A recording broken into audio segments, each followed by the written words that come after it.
on our second day of the Vienna Biennale for Change 2021 conference, Planet Matters at the Architectural Center Vienna, AZW. Thank you very much to the AZW also for organizing this joint. This conference is a joint project of the 6 partnering institutions of the Vienna Biennale. I think it's a key project. Today we have 3 panels. The first one on circular society, and it's my pleasure also to moderate this first panel. We have 4 presentations actually. You see the list here, and maybe this is a good time also to welcome Medin Loco. I also have to thank again the Federal Ministry for Climate Action for funding also this conference. And I will briefly introduce Medin Loco. Yeah? I don't see her yet here, you just let me.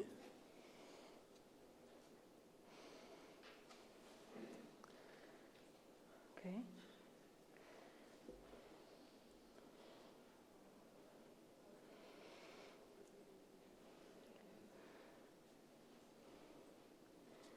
Just one moment. No.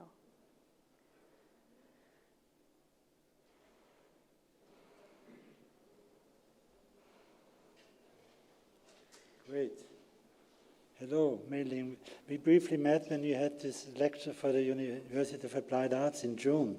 You may remember, my name is Christoph. Yeah, I'm the head of the Vienna Biennale for Change. It's great to have you here. And I have to confess to all of you that I made a big mistake this morning because I see another panelist, Harald Gründel, here with his T-shirt, More Concrete Than Trees, which refers to a current project at the MAC, remarkable project which you should definitely see if you haven't seen it, all of you who are in Vienna. But my mistake was when we did something with EOS, I think it was in 19, in Milano at the last Triennale di Milano, and we won silver for that project. It was called Circular Flows. It was about the toilet revolution, and I have a beautiful T-shirt saying Circular Flows, and I forgot to wear it. It's terrible. So I'll make up for it next time. Thank you very much for being with us. So I briefly introduce you, Mei-Ling. You have an amazing project at the University of Applied Arts contribution to the Vienna Biennale at Boschsparkasse, which is really outstanding. Medin Loco is a design and architectural scientist from Ghana and the Philippines, whose work centers on the upcycling of agro-waste and biopolymer materials. You hold a PhD and Masters of Science in Architectural Science from the Center for Architecture, Science and Ecology at the Rensselaer Polytechnic Institute, and a BA from Tufts University. I was not very clear if you're still involved with the Rensselaer because you were assistant professor there, but it says 2018 to 2021. So is this chapter closed? Because, yeah? Yes, indeed. I'm beginning a new chapter next year at Yale, but very much continuing the work that I began at Rensselaer. Yeah. Okay. And you're also assistant professor adjunct at Cooper Union, my beloved Cooper Union. I lived 8 years in New York, and the late Raymond Abraham was one of the key professors there for decades. Yeah. Coming back, your research aims to co-develop business models for upcycling between the global north and south, and involves material life cycle design criteria to meet generative justice criteria. You're also, and this is very important, the founder of Willow Technologies, an integrated life cycle design company based in Accra, Ghana. Lots of nominations and also prizes that you won in the past, and of course very important participations in biennales and of course in exhibitions at museums and other places. I won't go into details. You find it on Medin Loco's website, And I welcome you now to and look forward to your presentation. Thank you very much. Thank you so much, Christopher, and to everyone out there that I cannot see in the crowd. It's such a shame to not be there in person. I was very much hoping to be. But I'm very much looking forward to sharing some thoughts on the conference wonderful call around circular society, circular design. And I wanted to talk about this through a very simple concept of return, which we're still evolving the politics, the technology, and the ethics behind. And so a lot of my work is sort of based on this concept of return. And I wanted to talk about this in sort of three very simple ideas. And I was playing around with some alliterations with the letter S, but they kind of drive home the point in each of them. And I'll build on each of them as we go through a few case study projects that I've been involved with. The first begins with us, with ourselves, and our relationship to society. Often we, think of circular economy as, returning some form of waste and transforming it into a resource. But we don't really think so deeply about the value, where value gets stored, accumulated, by whom, when. And so the politics behind circular economies is so important to me. The second is to do with the beginning and the end of a lot of the materials that I work with, starting with seeds that contain all the software and hardware necessary to evolve in real time based on information in the environment around us. And the skin, the things that are left behind that still contain all of that wonderful information. And lastly, sugar and strength. And this is about how to decide the pathway, the transformation pathway. Which pathway does a material or transformation process follow along the course of its lifetime?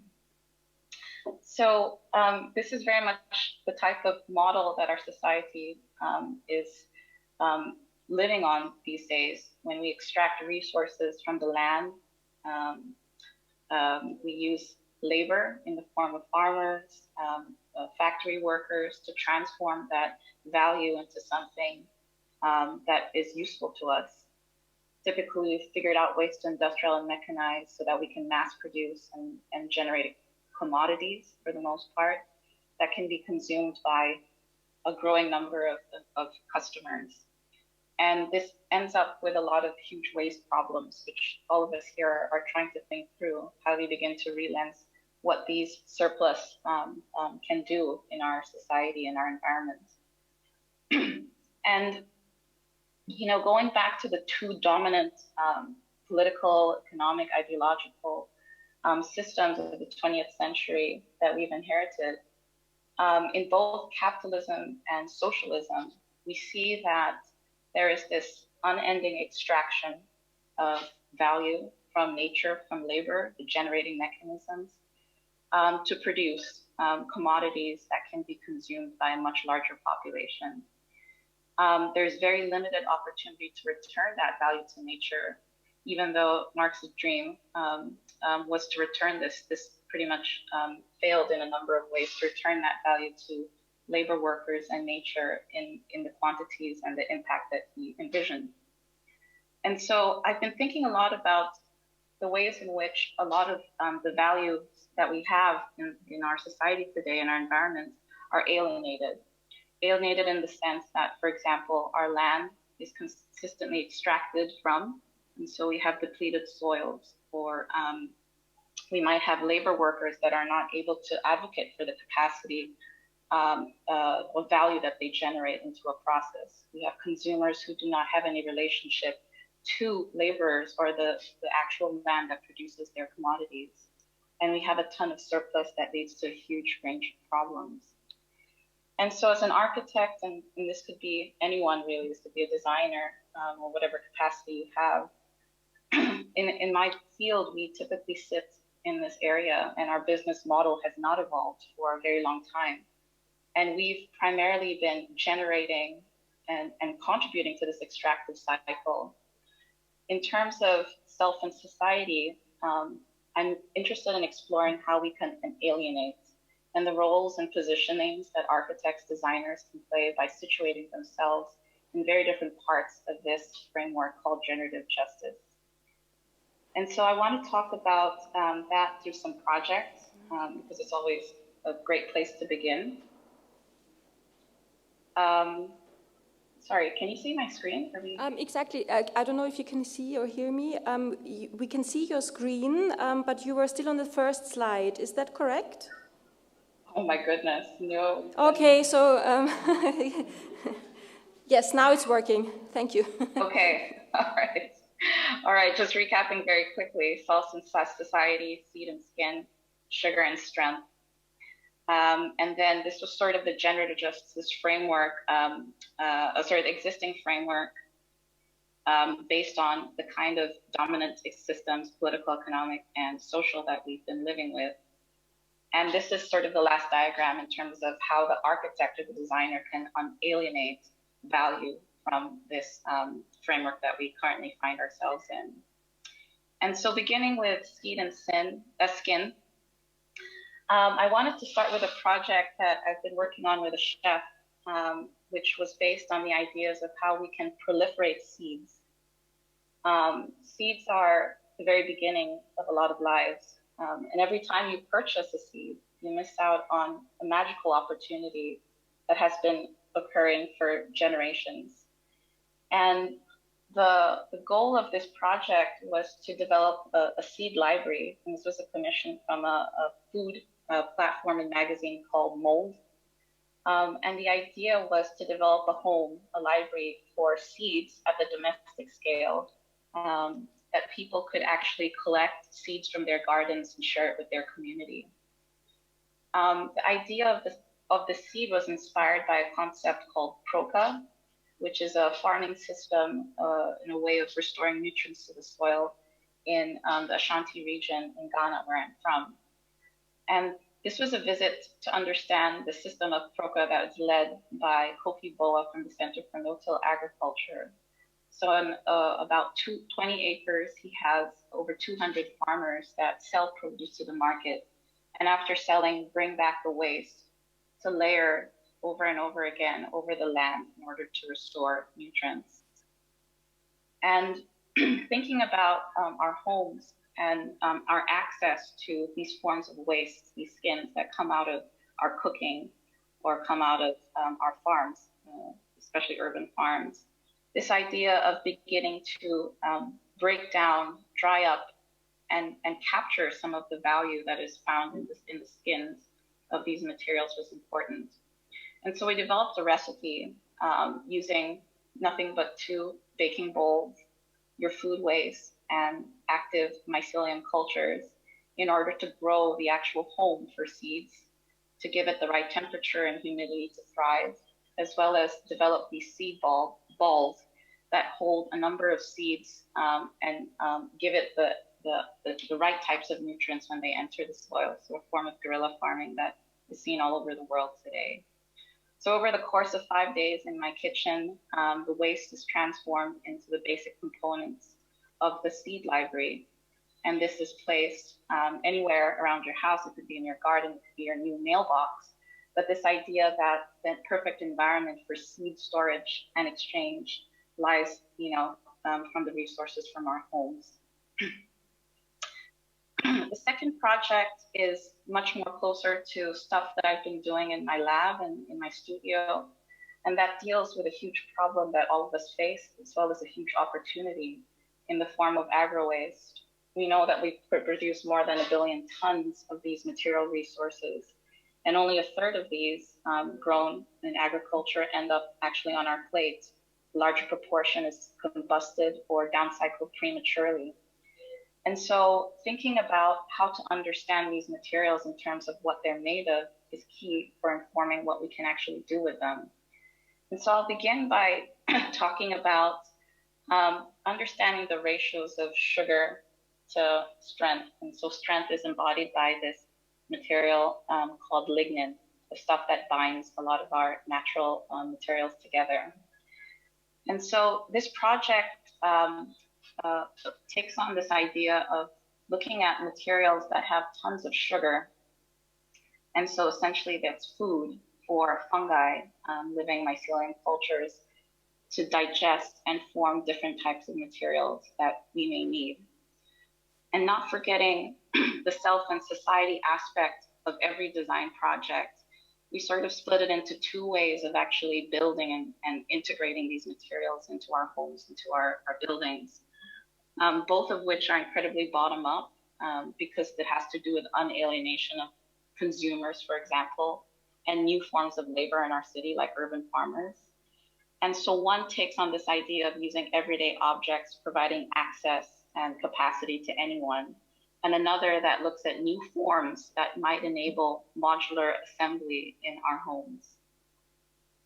Sorry for the resolution of this, but this project sort of has been supported by Atelier Luma in France, where we began to look at a range of agro and food waste that is grown in this community that produces almost 60% of France's organic food.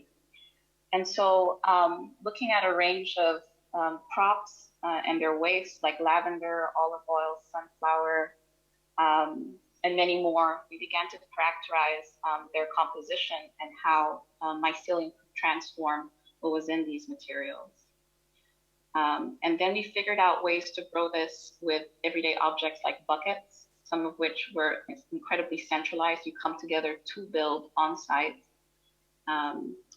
We've sort of assembled this as domes inspired by Hassan Fathi's methods of building very quickly and rapidly on site. We've done this this came down last week in Arnhem in the Netherlands by flipping this. So this is actually a dome in a beech forest as part of the Sunspeak Biennial. So you can hear it, see it over here, assembled in inverted capacity as a dome. And the types of simple design solutions and material hierarchies in terms of recycled wood, metal wires, and the mycelium, which is incredibly low density and quite fragile, supported at very key ways in order to distribute load.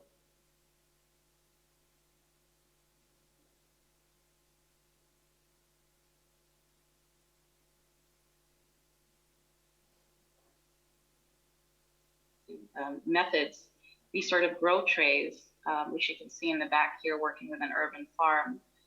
Simple grow trays the size that anyone can carry from a child to an old person.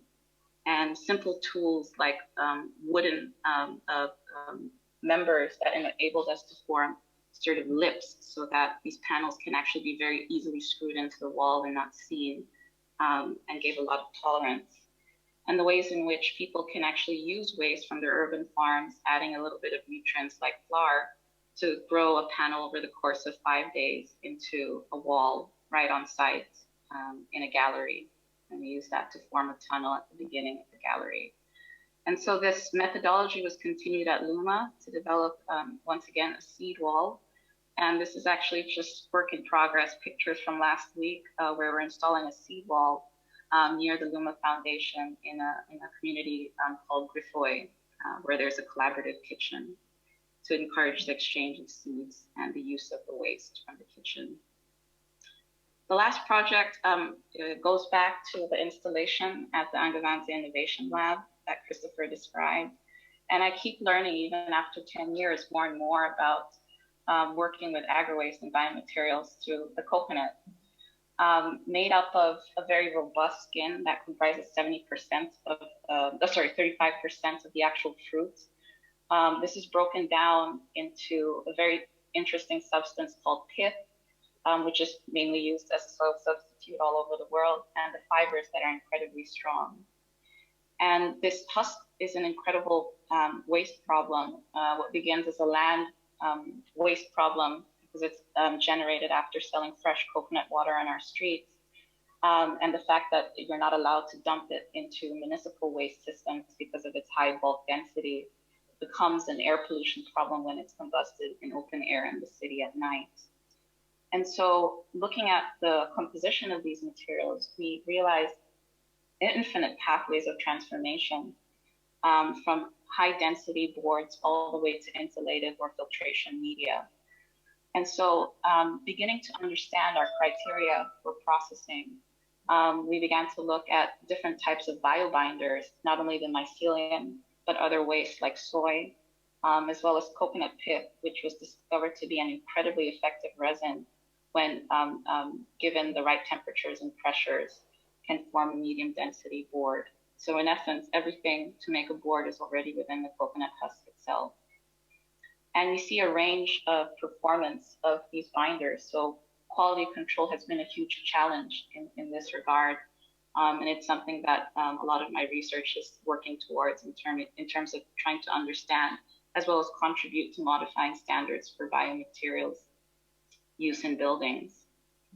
And so what you see over here, although there's not enough time to explain the whole process, is actually a compromise in the section of the material, where we have in the middle sugar. So a lot of sugary materials that have a lot of cellulose were fed to mycelium to form a very low density interior, giving a lightweight panel, versus the coconut fibers and the soy binder giving a robust skin that protects, much like the coconut fruit itself.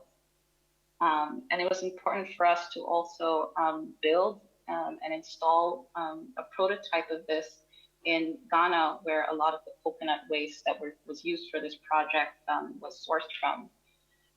And the interesting thing we learned in using Ghanaian coconuts was that no coconut was ever created equal, and that the coconuts in Ghana, based on the idea of what's in the soil and the climate that begin to shape the actual fruit, shows up in the actual building product. So time and performance is very much informed by its first life. And this was also shown in a contemporary arts festival, where we found that all of our conceptions around using natural materials was incredibly challenging, because where I'm from, using natural materials is considered using the poor man's building materials. Everybody wants to build with concrete, glass, and steel. So beginning to form your own vocabulary, language, and demonstrate the performance of these materials in contexts that are challenging socially was incredibly important for the project. I know I'm out of time, so I'm going to end with this slide because it sort of captures the very core of where I see the politics, the social and environmental impact of circular design going. And one is which is to, first of all, create value. So coming from the food industry, how do you avoid prematurely transforming materials into products that may not fully capture what it's actually in the product? And so ideas like upcycling into building materials, acoustic panels, environmental modules that have higher value per unit mass of the waste is incredibly important, because that allows more value to actually be circulated and transformed for other stakeholders within that framework. We are also trying to figure out the language for translating value. And that has a lot to do with time, it has a lot to do with class, it has a lot to do with environmental accounting.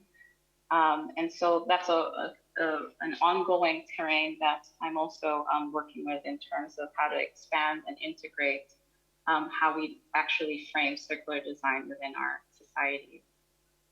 And so I'll end there and look forward to the discussion following.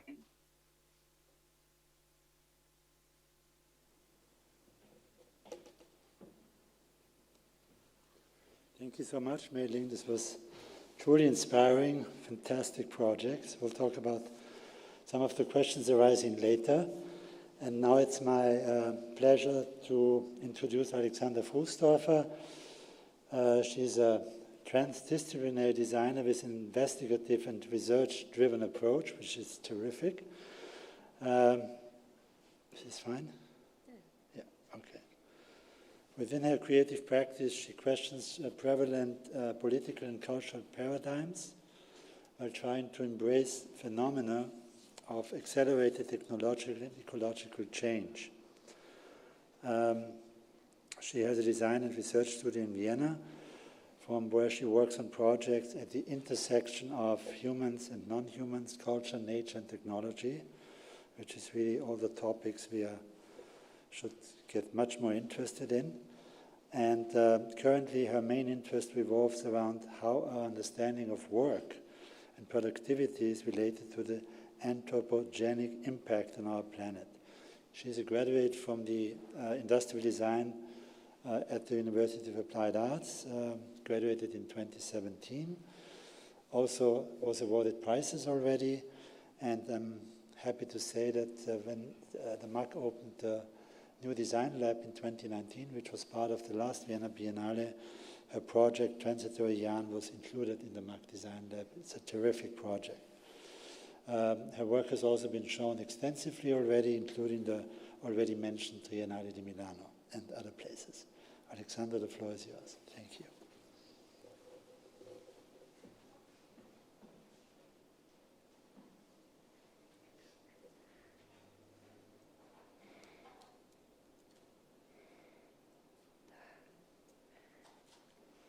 Okay.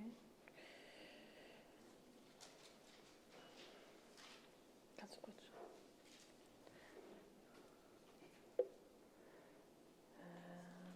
Ist das richtig? Das erste.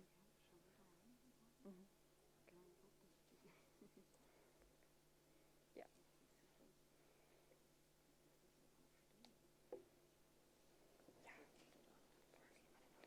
Gut.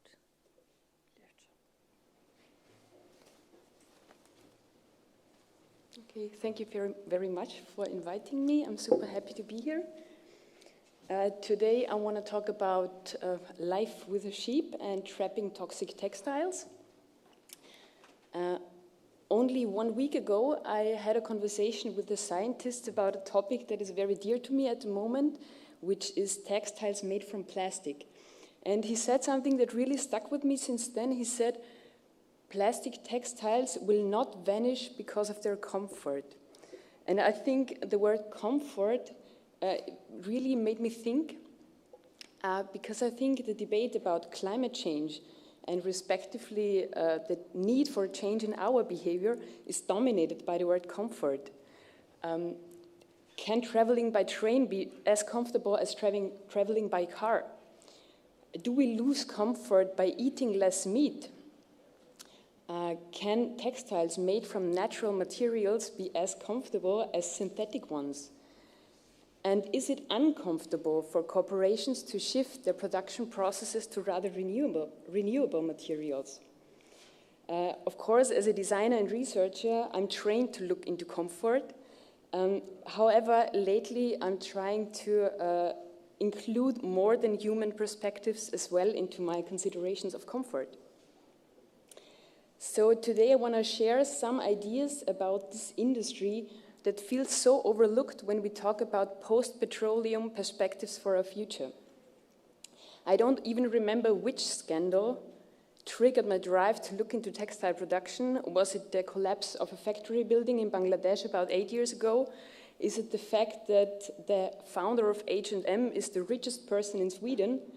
Or just the incredible prognosis that the polyester fiber production is expected to triple by 2050, while we talk about getting out of oil in so many other branches.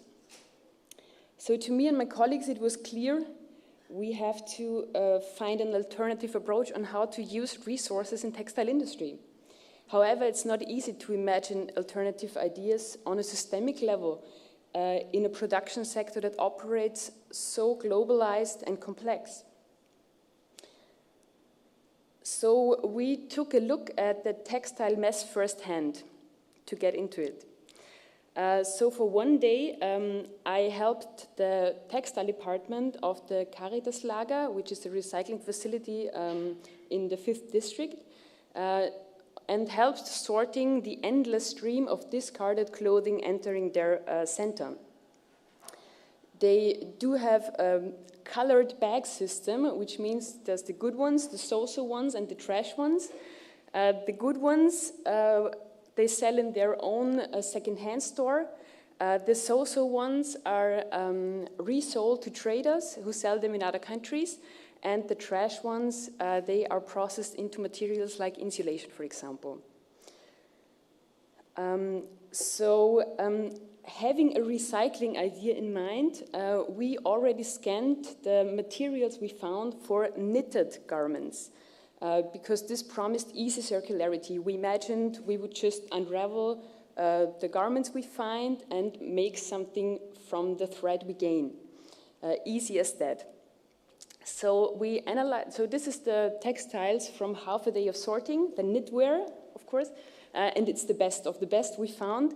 And we analyzed it for the fiber composition, for the general quality, the fuzziness, also how the patterns are made, in order to take some of those samples with us for our experiments. And long story short, it just didn't work. It was impossible to unravel and take those existing materials apart, because they are just not made to be taken apart. Mostly the materials are also really low in quality. Of course, we all know the term fast fashion. It's not really efficient to recycle those. For this experiment, we only disassembled one arm of a pullover, which took us 20 minutes, and it was about 450 meters of yarn. So the elephant in the room was, if this doesn't work, how would textiles have to be made to suit this process of circularity? So rather than thinking about how to use existing and recycled resources, we started to think, to work on how to produce garments in the first place.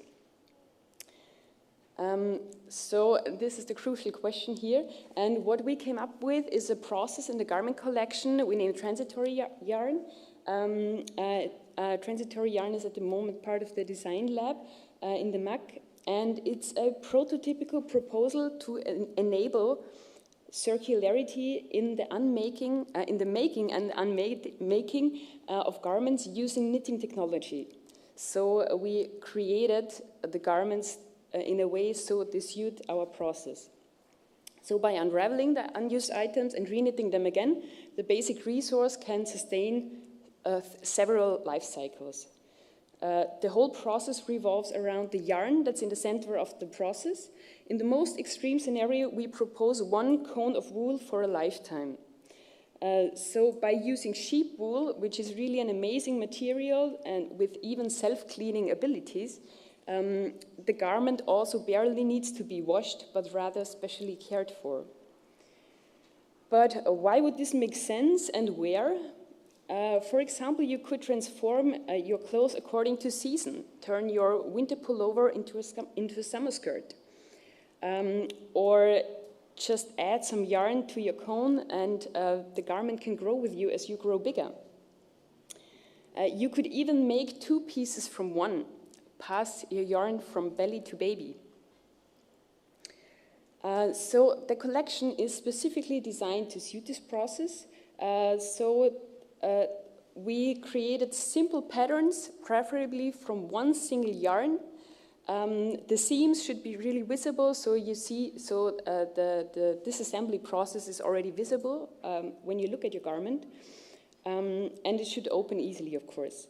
So once your piece of clothing lost its purpose, you release the transition button, which marks the starting point of the process. You pull the thread, and your garment falls apart. By using the unraveling machine you see here, which is a hand-operated machine, you can watch how your garment dissolves into thread again. So it's a performative celebration to honor the basic resource as a starting point for something new. And of course, then it's reknitted into your new garment. So this is a simple idea, actually, which could easily turn into a local service in every shopping district. We aimed for it to propose an experiment to inspire future imaginaries for garment production. But actually, transitory yarn we developed already 5 years ago, And from my perspective today, I would rather take the concept to the extreme and propose live with a sheep. Because after all, it's about how we relate to the resources we use as materials, and also to where they come from. So what if every person had a sheep to look after? Of course, this is not an economic perspective to look at those things, but that's more the point rather than the downside of it. With pure economics, we might not be able to repair what we messed up so far. So why not live with a sheep? Also, there is recycling news from one of the biggest fashion retailers. H&M last year released the Loop machine, a machine that is able to recycle unused garments and turn them into something new. Yay, finally, you might think, but one should always be skeptical about what huge corporations invent. So, well, recycling became a major business concept. You invite people to bring their own old garments for free and just skip a big part of the production costs. So I called H&M and asked them which materials they do recycle. And of course, they take everything they can get because it's a resource. But sometimes it's just not a good idea to recycle, especially if it comes to textiles made of plastic, which is my research focus at the moment. So not only do we need future perspectives on the production of textiles, but we need to think more than ever about how to deal with our material legacies from the past. Or as political theorist Jane Bennett expressed it in her book, Vibrant Matter, would patterns of consumption change if we faced not litter, rubbish, trash, or de-recycling, but an accumulating pile of lively and potentially dangerous matter? A study from 2020 found that just by walking around in polyester clothes, we release hundreds of thousands of pieces of microplastics into the atmosphere within only a few hours. So instead of an accumulating pile Jane Bennett is talking about, it might be more like an invisible layer covering the entire surface of our planet. So what if we treat plastic textiles as a body of toxic matter and not as material? Many of us know by now that microplastics contaminate the oceans and bear harm to coastal habitats. Simply washing our laundry is one of the main sources how primary plastics, which are particles that are barely seen with our bare eye, enter marine environments. So floating in the water, like plankton, sea creatures mistake those particles for food. This is an image of water fleas, of a water flea with the green dots are particles of microplastics in his belly. So knowing this, it's just crazy that still 65% of the clothing worldwide is made of synthetic materials based on oil. And this is expected to rise nearly exponentially in the coming decades. But it doesn't stop there. In fact, terrestrial microplastic pollution on land is much higher than the marine one. Research shows that just wearing synthetic clothes could release 3 times as many microfibers than washing them. They are found on top of the Himalaya and on the bottom of the Mariana Trench. Microplastics are all over the place. Still, IKEA presented this year fake sheep wool rugs made of recycled plastics. And you can imagine how many plastic microfibers are released by one of those furry rugs. It's just funny because the research is far from new. Already in 2017, researchers found out that earthworms build their burrows, their holes in the ground, differently when microplastics is present. So the particles have an impact on the warm fitness and on the condition of the soil. Knowing all of this, you might think, why recycling plastics in the first place? But as mentioned, it's a huge business concept. It's only absurd that Adidas produces shoes made of recycled ocean plastic that turns into global microplastic pollution when people use those shoes. So what are we supposed to do with all the polyester pullovers, the plastic sneakers, and the sheep wool rugs, the fake ones? Are those fully functioning, maybe even new products better off not used or even destroyed? This question we explored together with my colleague for this project, Cecil Ugo-Javus, for this year's Porto Design Biennale. In the Museum of Vibrant Matter, toxic textiles were in the center of our investigations. Our mission was clear: no more fleece sweaters from plastic bottles. We aimed for taking plastic as a resource out of the cycle. We were really inspired by this scientist turning plastic waste into oil again. So we were thinking, could we just transform plastic textiles back into their raw material, back into oil, and bury it in the ground where it came from? Well, considering oil might still be in some way victim to exploitation, we decided to captivate the toxic fibers in the form of solid memorials to be archived for the generations to come, which looks like this. So together with citizens from Porto, we gathered plastic garments from homes, from fashion stores, from second-hand stores all over town, with the mission to captivate their microfibers in a performative disassembly line. And this is what we started with. In a 3-day workshop, we got to know how to identify different textile fibers with lo-fi techniques. We cut, we shredded, and blended toxic textiles made of petroleum and turned them into a series of memorials like this. This was once a winter jacket made of 3 different synthetic materials. Those memorials were then archived in the Museum of Vibrant Matter for the generations to come and not to harm the environment anymore. So the question how we should treat all those toxic garments made us reflect a lot about how our role as designers might be in the future. Because especially as designers, we are trained to look at the matter in the world as material, to make something from it.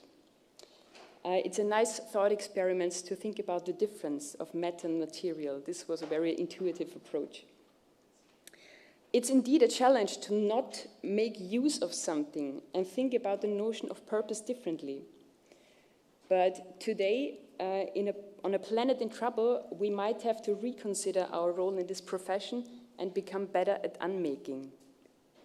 Thank you.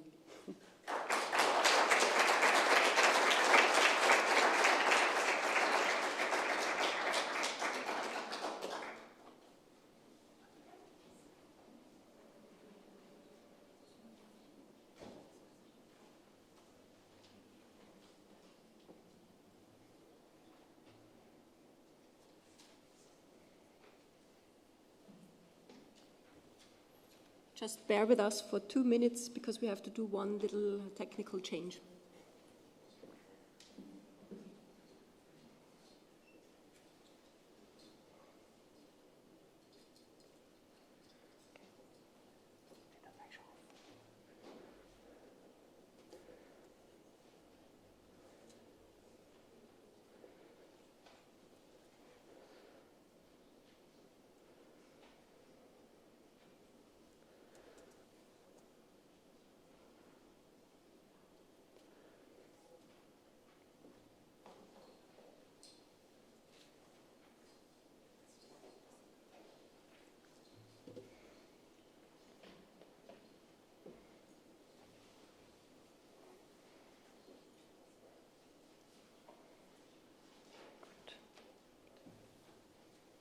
Thank you, Alexander, for your amazing talk, which also shows how important design research is. The same goes, of course, with for mailing loco.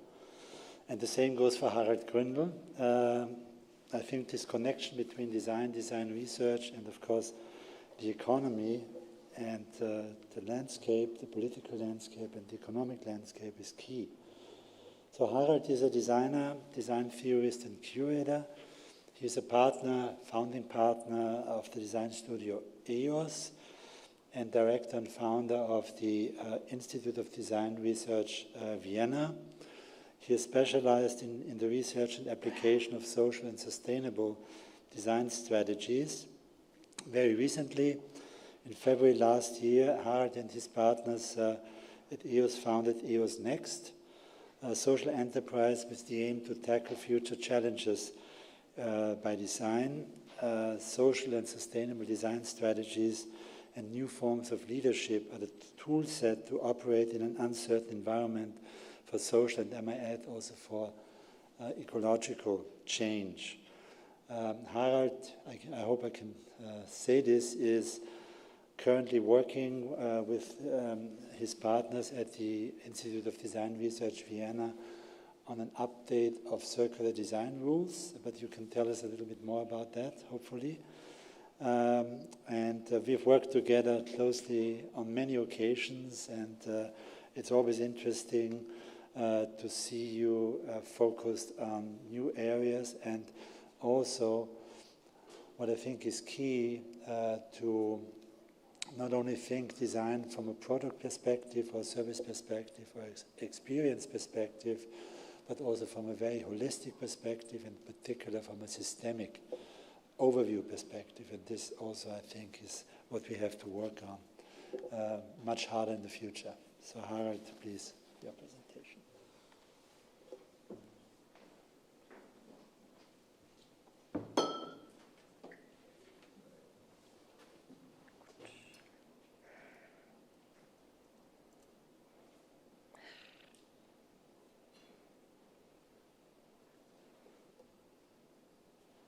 Kann ruhig hoch.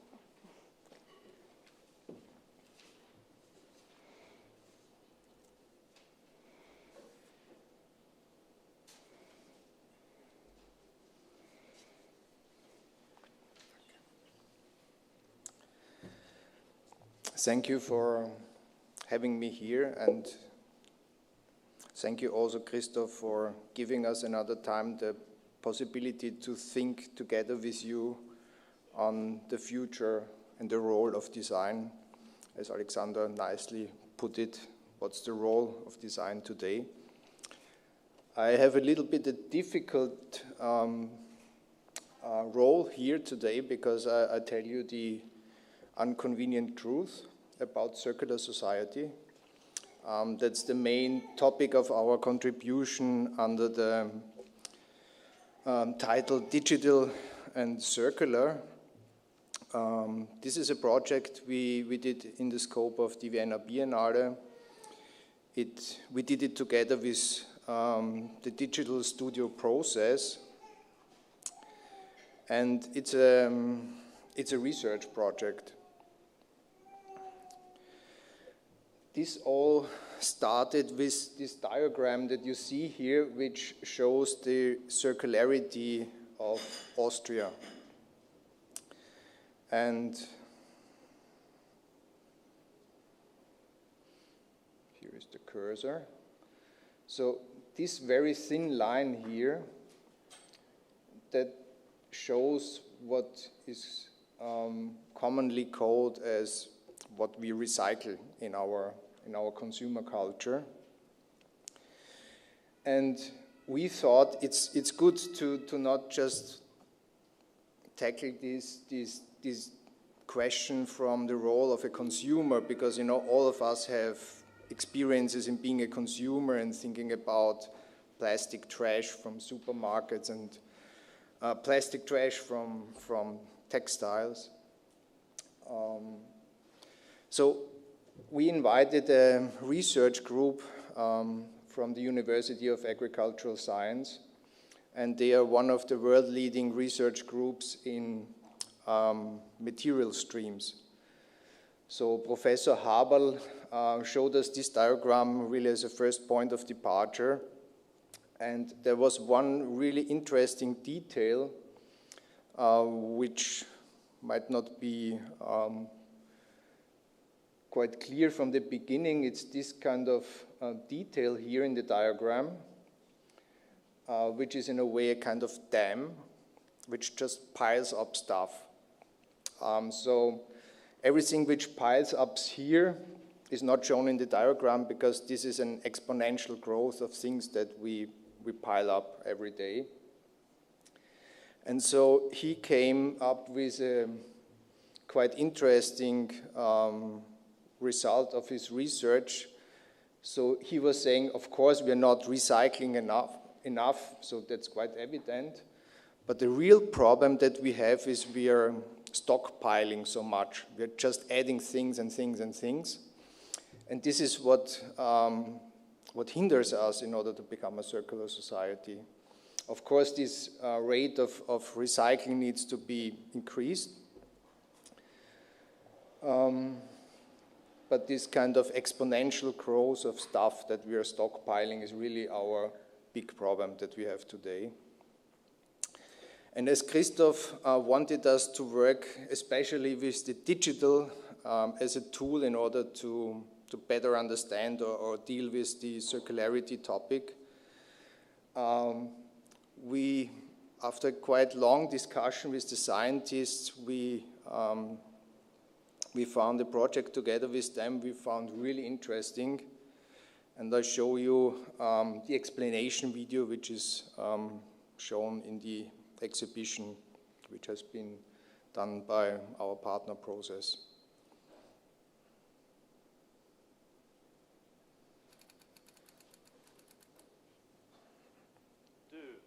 1, top. Décollage. 4, Liftoff. 3, 14. 2, 1, top. Allumage et décollage des 05.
So this film shows the artistic interpretation of this research project. So there is constantly satellites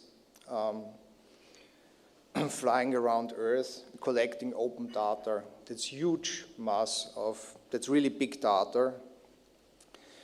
And having these two satellites which are harvesting different type of data, visual data and radar data, the scientists were able to, with machine learning, to program an algorithm which was able to detect all the materials, well, let's say the main material sources of the human-made,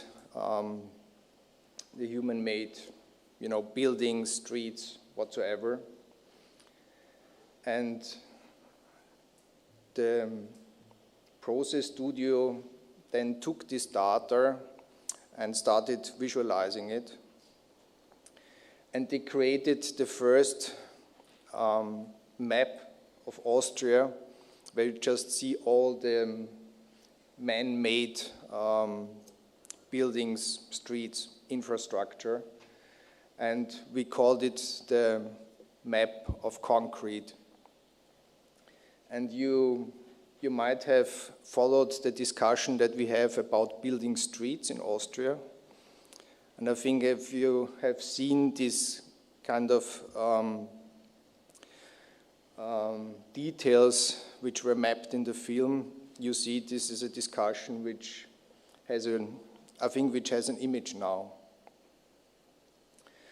The map that Process Studio created is also public available. So in the exhibition there is a link where you can access the data. And you can also turn on and off different layers.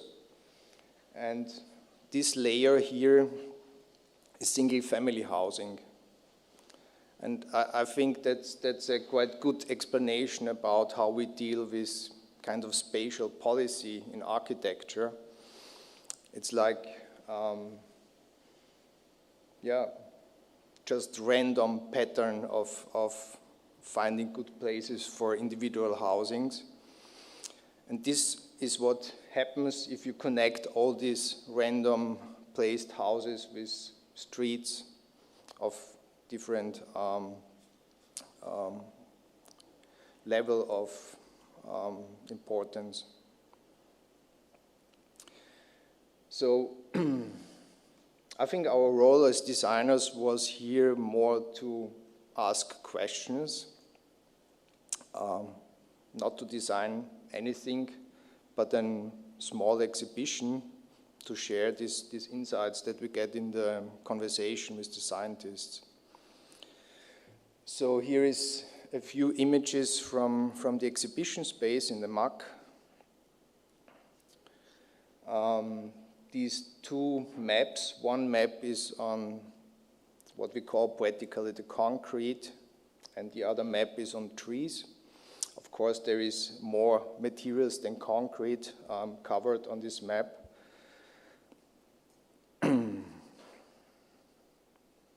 So the black one is the, let's see, the data waste, I would say, from this experiment, because scientists were only interested in the material stocks, not so much in the other data which has been harvested from all the biosphere.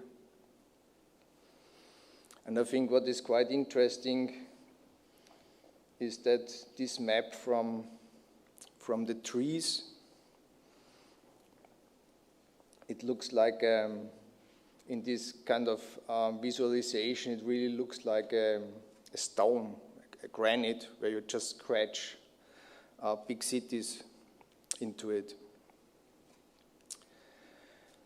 Another thing that we did is, because these maps are frozen, they just show the piled up stuff in Austria. We decided, in order to make people better understand what circularity means, not just understanding the stock, but also seeing the flows of material, So what we did is we translated really quite complex scientific data into a very simple setup, which you see here, which is a ball track.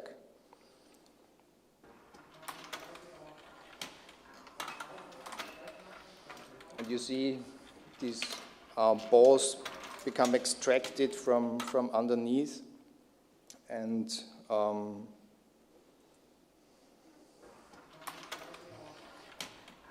then show the material flows for the technical and the natural cycle. There is quite a lot of balls involved, as you see. It's more than 700. And each of these balls to represent in this setup 10 megatons of material. As it was quite difficult to really explain to you the ball track, I did some sum up for you later on.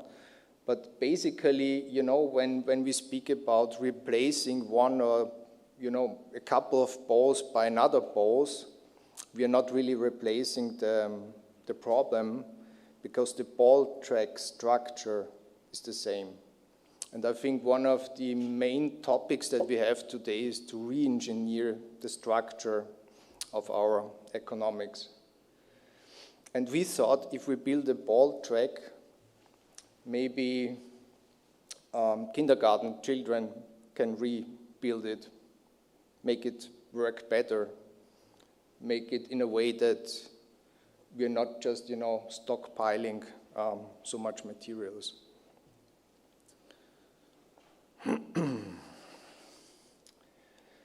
So this is a very abstract model of linear economy, which we are living in. So the black box is the economy. There is 3 openings on top. All the dots in the lower, the one in this corner here. Do we see the small amount of balls that is waste. And this is waste we collected up since 1900, so beginning of last century. And all the other balls, which you see on the other side, this is buildings, streets, whatsoever. This is what we also piled up in the last 100 years. And the input, the first 5 balls, this is not renewable materials. The one in the middle, this is fossil fuels. And the 3 are natural materials. So what we are going to have a look how this will develop in the next 5 years. So we just throw them in, they come out, throw in, come out, throw in, come out. When you ask yourself where is the recycling, so that's within the system, but that's just half balls which are circulating. So all the economic system that we are running is just stockpiling and wasting. So this is how things will develop in the next 5 years. And when you see that all the balls, they have been collected in the last 120 years, you see the velocity of this kind of system that we have reached so far.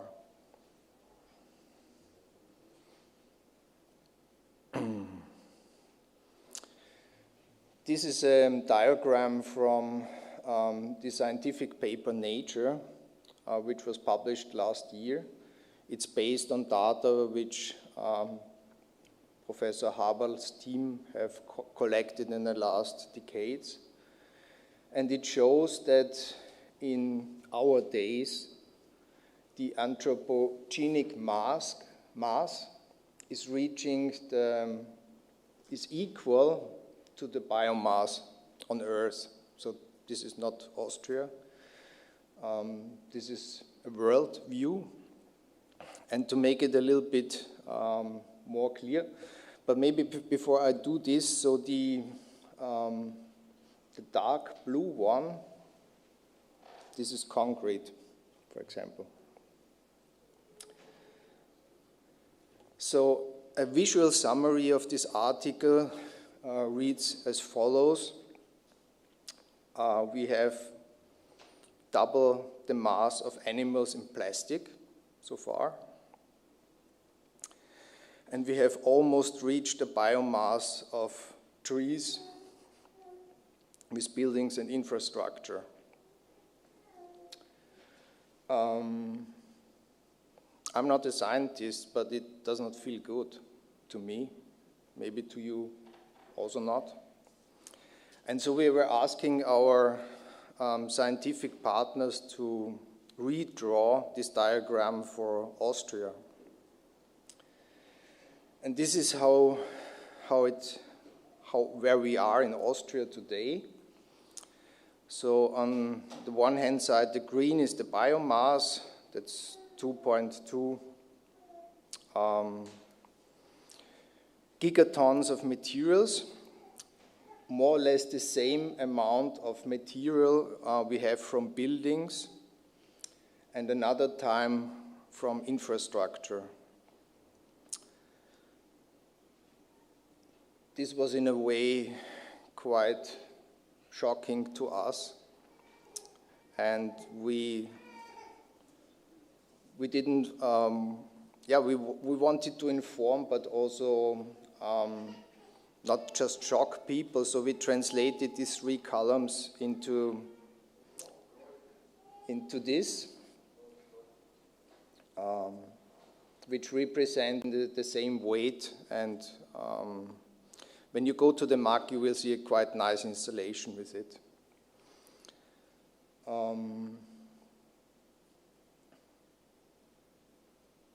I think we, as designers, architects, we have to rethink this dream of how we live and what we need to be happy. Thank you.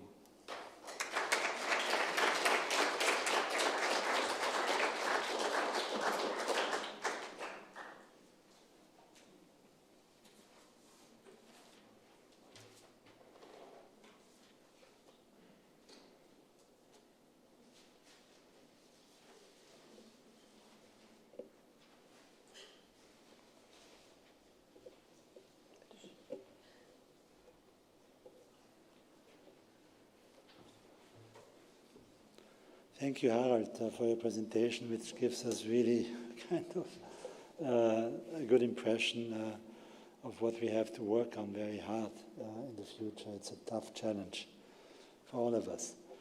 The same, I think, holds true for architecture, and we have one of the eminent specialists here, Thomas Romm. He studied architecture at the TU Vienna and TU Berlin, and he made his diploma in recyclable housing. He's dedicated himself to environmental issues, and his architectural practice is involved in research again, planning and construction. He certainly is a pioneer in circular architecture, which I like much more than star architects. Circular architecture. In one word, he's interested in architectural ethnography as a methodology of social engagement. He also founded Bauwirtschaft a couple of years ago as a cooperation network for social urban mining. And I hope you will tell us a little bit what is meant by that. Thomas' work is also, including Bauwirtschaft, exhibited in the Climate Care exhibition at the MAC, so if you haven't seen it, please go and see it. I think it's really very inspiring what can be seen from your practice there, and also from your cooperation with other architecture teams, which is also key. You teach ecology for architects at the Academy of Fine Arts at the Institute for Arts and Architecture here in Vienna. And some of your work has been published in the Manual of Recycling. So we're looking forward to your presentation. And I also remember a very important exhibition in Graz about architecture and circular economy, which finished, I think, in June or July. But there's also a very important catalog coming from that exhibition that you can get still, I guess. Thank you, Thomas. We look forward to your presentation.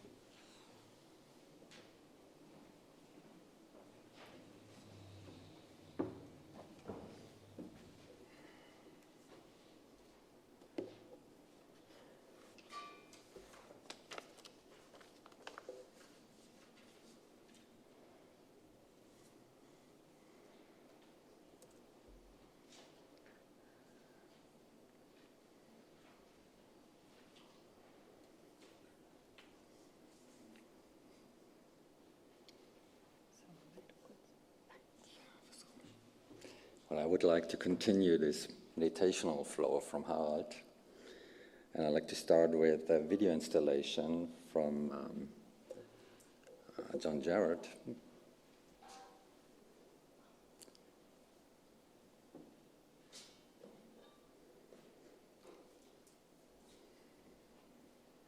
It's working.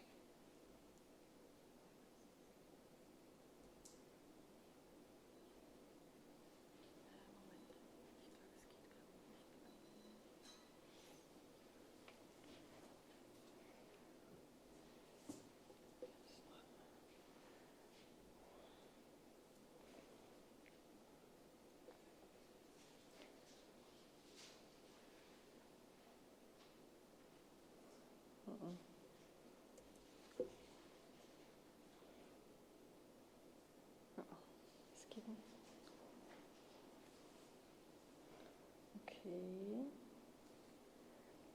Jetzt will es auf einmal nicht.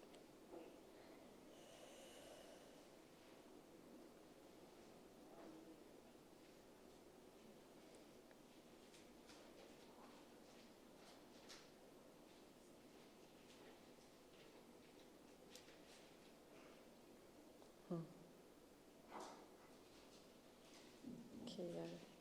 Es geht leider nicht. Ich weiß nicht. Don't mind. Okay. Don't mind. It's no problem. It's in a text anyway. So Christoph introduced our major theme. We're talking about circular architecture when we are resuming what we do in terms of cooperation with other architects and also my research work and also my teaching. It's all circular architecture. What I'd like to do is I give you a short prologue, and this is actually a text I'm working on since quite a while. It's called Circular Architecture. And afterwards, I hope you don't mind, I read it to you. And afterwards, I shortly introduce myself and my background and my motivation for my practice. And finally, then, we step into some examples of my practice as an architect. So, like a black flag, fumes are fluttering at the mast. You can't let go the idea of a woven fabric, but in fact the dark cloud is steadily streaming out of the flagpole. This banner of fossil fumes smodels in an endless loop into the ether. Western Flag, Spindletop, Texas, is this video installation called by John Jarrett, an Irish artist based in Vienna. This artwork is a key work for violent eruption and its emanation hitherto. The title refers to a location of the origin of a historical breakthrough when oil was the new foundation of our civilization at the beginning of the 20th century. The Lucas Gusher at Spindletop was the largest oil well the world had ever seen to this day in 1901. The drilling hit a reservoir so vast that its puncture caused a small earthquake. This black geyser sprang to a height of 45 meters and lasted for 9 days. 1 year later, the field was overcrowded with 100 of derricks made by timber lattice framework, operated by newly founded companies like Texaco, ExxonMobil, and Gulf Oil. Spindletop was not only the kickoff for the Western world, depending on fossil fuels, but also the kickoff of an ultimate transformation of our ecosystem. The Intergovernmental Panel on Climate Change, IPCC, has been describing these consequences of these transformations. The impact of global warming, rising sea levels, droughts, and severe precipitations are affecting our habitats. This leads, in the end, to migration, according to the 5th report of the IPCC. And this is a quotation. Changes in migration patterns can be responses to both extreme weather events and long-term climate variabilities and changes. And migration can also be an effect on adaptation strategies. The rapid growth in migration requires effective adaptation strategies in urbanism. We have a new serious long-term planning task, which reaches beyond crisis support. How can our built environment be effectively renewed and for that many people in such a short time? The building sector is already responsible for more than 50% of our resource consumption and waste generation. Only a small part of these material flows are closed loops. 11.5% is the material use rate on the average in Europe. At the same time, as we've seen that with Harald, the global need for construction material like cement and aggregates for concrete has tripled in the last 20 years. Oil and carbon are fossil sun energy, a currency from the piggy bank, says Buckminster Fuller in his famous Harvard lecture, World Man. He tells us to stop robbing the piggy bank and begin the work. It is much less to take these energy savings out of the earth than it is to take the trouble to harness the wind, the tides, and all of the other sun energies, which are enormous, as daily income, which could be harnessed and turned to do the work. While even helping to conserve that energy even more, of course it is cheaper to rob the piggy bank than to do the work.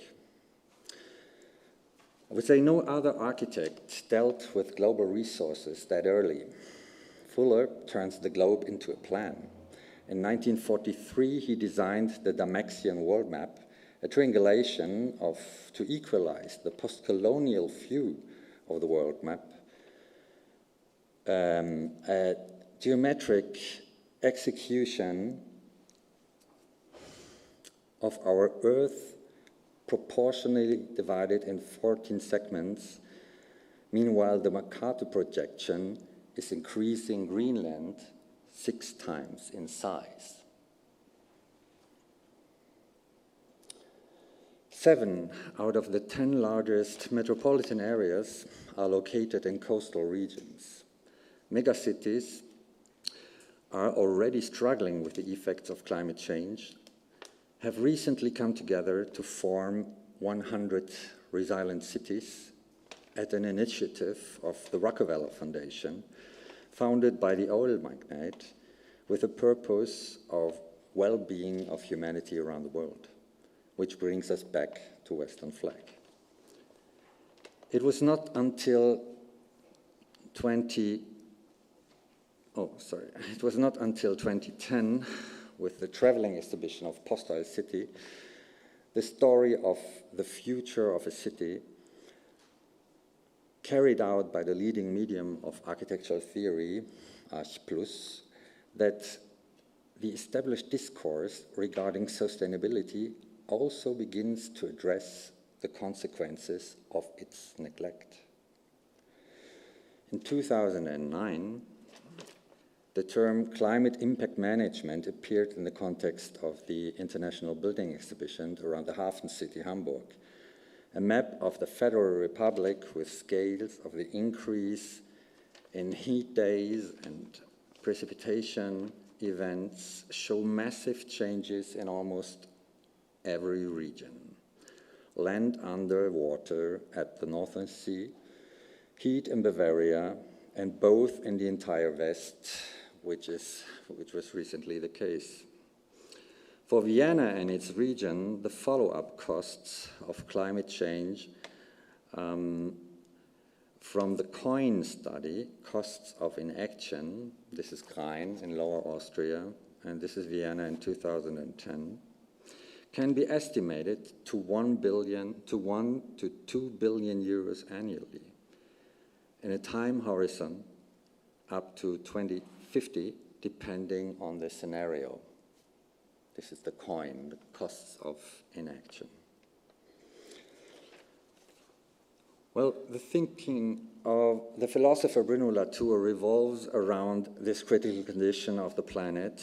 His original terrestrial manifesto is called Où atterrir, that is, where to land, because the Earth has simply become too small. The global footprint, as defined, has definitely lost ground with the amount of 3 planets needed. Latour speaks of the loss of territory and the new climate regime. Quel est le territoire sur lequel nous habitons? Pouvons-nous le décrire? Quelles sont les entités indispensables de notre existence? Ces éléments sont-ils menacés? De quoi dépend notre subsistance? En ce cas, la notion de territoire va bien au-delà du lupin de terre qu'on s'acharne à protéger ou l'identification fantomatique avec une nation quelconque. It's no more about nations, it's no more land, it's the remeasurement of the terrestrial background. Latour describes the way back as a remeasurement of the territory. He declares the climate change does not need a revolution because the consequences of climate change are the revolution. Hurricane Katrina is considered the first official climate change-related natural disaster. Others say it is the drought-induced Syrian civil war and its refugees. Well, the flecking off of the Western flag is the landing in the sense of Latour. An annual return of the centennial floods and the droughts, as well as the dramatic growth of climate refugees, do not seem to penetrate our consciousness enough to be used as a call to act. But the action follows even so, just not with the option of landing. And circular architecture is about that option for our built environment. So, but who am I to talk about resources? And how can I dare? Well, I grew up in a German small town, which you can easily see from outer space. It's that little blank here in the middle.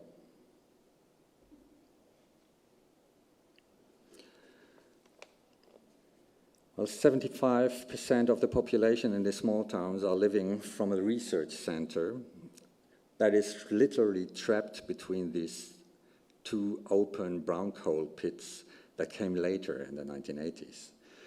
Originally, the research center was founded as one of the 2 atomic research centers in the 1960s. Well, my childhood, my personal childhood, was accompanied by a certain technical enthusiasm around me. The explored drawing of a nuclear power plant was the most familiar poster in child rooms. Later, my father, as a technician, got involved in dressing up the so-called Ordnung, which is the concept of dismantling and disposing nuclear construction demolition waste, which of course revealed the true cost of these facilities. So I got the impression as a child that things were not thought to an end, and at least not until the Endlagersuchgesetz.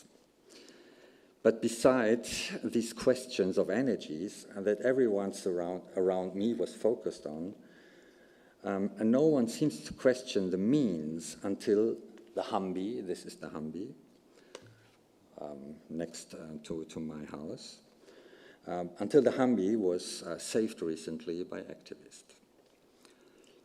For my eye, there was a terrible absence of something that was not drawn nor planned. I realized that the landscape of men means everything is designed. So I decided not to exploit this finding artistically, but to become an environmental architect, focusing on the effects of my doing in a wider sense.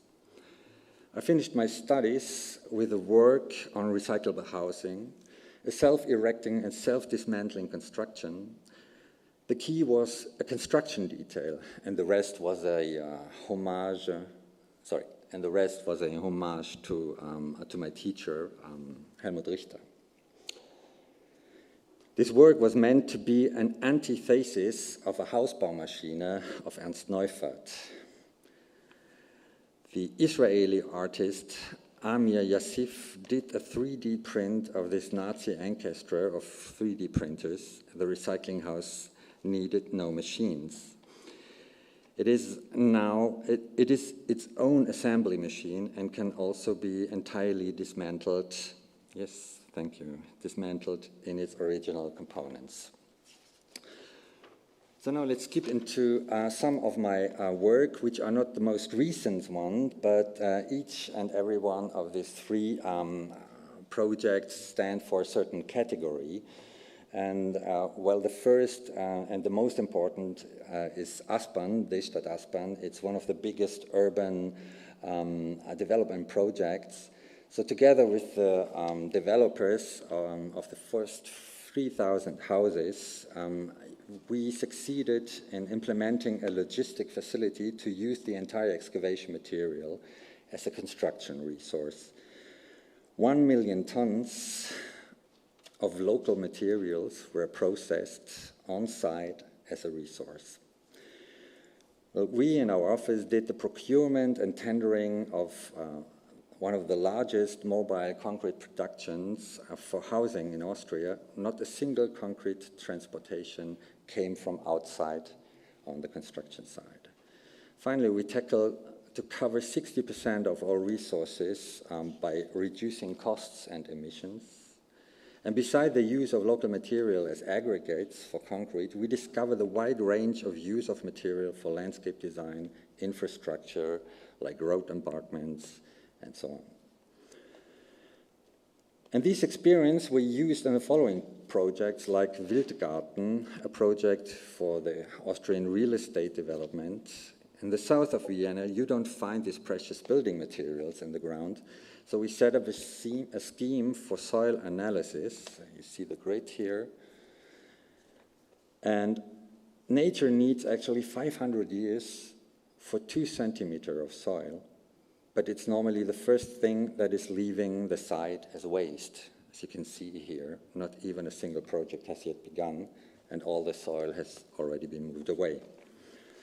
So circular soil, so the Wildgarten was obviously so rich of this resource that we had to find an alternative. And circular soil is this alternative, is to the usual procedure of sending soil to the landfill. The storage of soil, even when it's restricted to 2 meters high, turned out to be less expensive than deposing it. By the use of local upper soil, it's requesting some procedures. The B horizont has to be sieved and crushed in order to upgrade the A horizont. For use, and the final use is a vegetation substrate. With this strategy of cost-efficient circularity, we unexpectedly found ourselves in a tradition of construction culture of pre-modern architecture in Vienna. Otto Wagner is typifying this project in his project for a hospital in Brixen the use of local materials, including soil on site.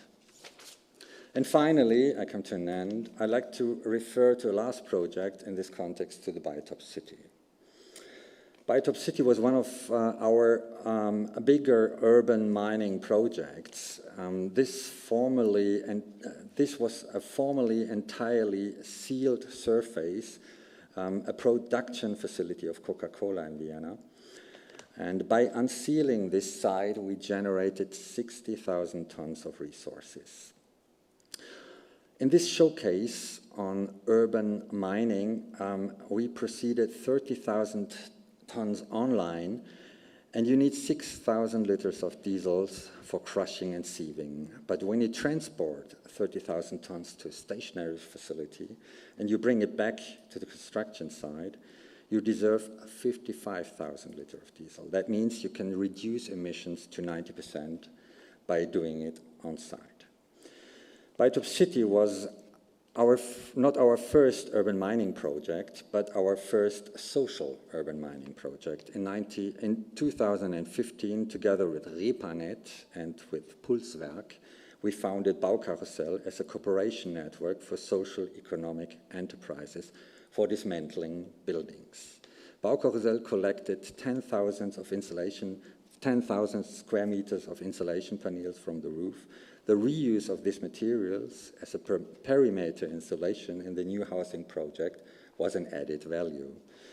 And our business case finally was developed there, taking out copper in order to prepay the work for preparation for reuse of building components. So this is our our business model. Social mining means an added value by integrating employment and circular economy. And finally, some images of our recent site, the Ferry-Dusica Stadium, where we succeeded in selling 800 of these 5,500 seats. That's Baukarussell on site, and that's Baukarussell online. Thank you.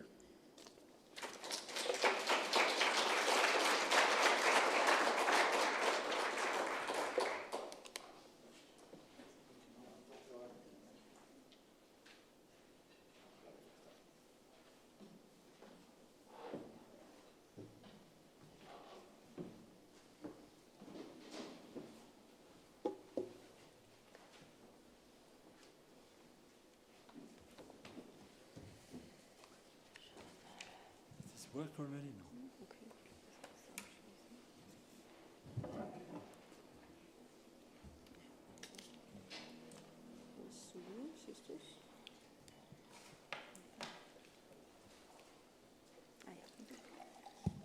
Yeah. Okay. Thank you, Thomas, for your presentation, the really impressive work you do. Fantastic. So I'd like to ask, we have about 30 minutes for our discussion, and before also asking you present here to ask questions, if you have any, I'd like to make 1 or 2 rounds here, but please brief, quick answers, as we don't have a lot of time. For me, the key question is really on our topic twofold. On the one hand, how can we get from the niche to the mainstream? Because a lot of projects are great, but they're in the niche. Yeah. How can we make this mainstream? And the second question related to that is actually, since this is a panel on circular society and not only on circular economy, and you all had also philosophical considerations. What do we have to do also to kind of, how should I say, make this a key tool of thinking of our mindset in our societies, rather than just broaden the circular economy, which is, of course, one way to go and extremely necessary and extremely complicated. I've also dealt a lot with circular economy. It's really super complicated, and it kind of works together with carbon pricing, etc. But the question is really from niche to mainstream, how and what can circular society add to circular economy? So maybe, Mei Ling, would you like to start? Sure. Thank you all for such wonderful presentations and for the question, Christopher. You know, towards the first question, niche to mainstream, I've been thinking about that a lot. When I began doing research with biomaterials, it took 4 years to get a coconut board that was strong enough, and it was only 1 by 1 inch. And it took a long time to get it into a panel, and even longer now to get it into buildings where they're primarily used for luxury applications. High performance acoustic panels are, you know, in a sense, luxury applications. And so it's part of the reason why I shifted to mycelium, because the actual production infrastructure in terms of energy and accessibility was incredibly compelling. There are resources that anywhere in the world has in terms of lignocellulosic waste. One needs time, something to cover to ensure humidity, and these kind of products can grow at room temperature. So in a sense, I think rethinking the production infrastructure is key, and why a lot of my work has gone towards the distributed production development of such technologies. The other thing is probably more intimate, and I think, you know, when we look at a lot of the ways in which our waste economies function, the systems are incredibly punitive. So if you don't sort out your trash a certain way, you're fined, or your trash is not picked up, or it's illegal to dump it in certain places, so there's no space for it. And instead, looking at the other edge of that spectrum, to really think about how we can design things that are aspirational. And I think one of the most powerful opportunities is how to design new rituals, whether that's in your kitchen or in your neighborhood. But the idea of habit making with respect to these materials, I think, is going to be what carries and actually activates culture, a much more powerful engine to sort of shift the way we live and produce and consume. So that's some initial thoughts on that, and they're pretty broad and high level, but I think from the ritual to the production infrastructures, these are two areas that I think are very important. Thank you very much. So I would say circular has to become the coolest thing, circular has to become the coolest thing, the coolest idea in the world. How can we achieve that? Who wants to go next? Okay, I will. Hello? Yeah. Yes, actually, I think this is the biggest challenge when I'm answering rather to the question of like how do we get to the next level with those ideas. And actually, with my methods, of course, I move very much in this scene of culture, arts. You know, there you have some presence, you have some possibilities to reach people, to get some visibility to those ideas. But of course, the biggest goal is always to reach the big influencers who are corporations, who are decision makers. Like, so it's always the question, okay, how can I access those networks? How can I access those levels? So of course, it would be great to come from to reach those. So it's always the question, is it society or is it policy where you start from? And somewhere, of course, we're moving in the middle. And I really liked how Harald explained before that their work, the current work they're working on, which is a car, or no, it's a mobility, it's a transport vehicle, and he said that they are on it's a kind of a fair, which is where lots of automotive people and automotive corporations present their products. And I think it's great that you have the possibility. It feels it feels often weird to move into this very corporate commercial circles, but this is actually, this would be amazing for me to infiltrate those circles, because actually to set a seed somewhere, to make this interesting also to people and corporations, not to work with it and make their own kind of it. As I said, it's you always have to be skeptical what huge companies do and invent and what they just work on. But also as a platform to convince those players, those stakeholders in the game. So yes, I'm trying to come from both sides in a way. Also, I'm working at the moment on the toxic textiles project a little more, and want to expand the project.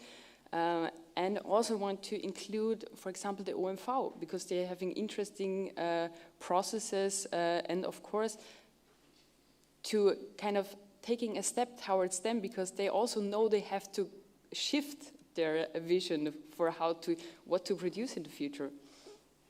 So yes, it's coming from both sides, ideally. That's a key point, because you have to work with industry. So if somebody blames you for doing that, you ask how not to work with industry. You know, can you imagine the greater transformation and not doing it? And you have to convince them. Yeah. But maybe since Harald was mentioned, I kind of rephrase the question a little bit for you. Can you first of all tell us a little bit about the new edition of the circular design rules? And second, what kind of systemic change do we really need to get from niche to mainstream? But just a quick answer on both, please.